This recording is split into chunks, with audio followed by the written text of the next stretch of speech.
The business community at Kenyatta Market can now digitize their businesses following the installation of a Wi-Fi hotspot in the area.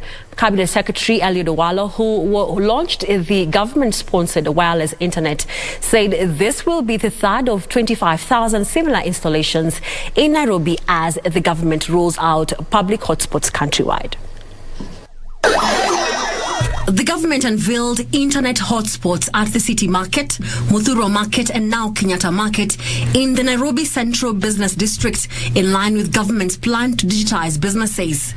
The move will see traders at Kenyatta Market leverage on the free Wi-Fi to grow their businesses and build essential skills for businesses' growth online. You now have an opportunity to market your market. Tuweze kupata wateja wengi wanakuja katika soko ya Kenyatta Market. Sindio? Si mnataka riziki? Mnataka customer wajae hapa. Watajua aje stall gani ndio inauza suti poa. Watajua aje ni stall gani wana wasusi wa deadly online.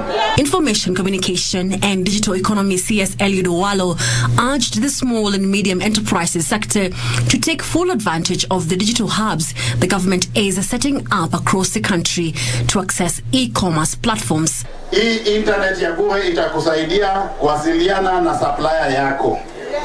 Itakusaidia kuweka bidhaa zako kwa mtandao ili wanunuzi waone zile bidhaa ambazo mko nayo kwa wapi? Kwa soko. The government plans to roll out 25,000 similar installations countrywide. Owalo says the business community in the market can now access the e-citizen government portal to register their businesses, apply for licenses and pay for services such as permits and parking.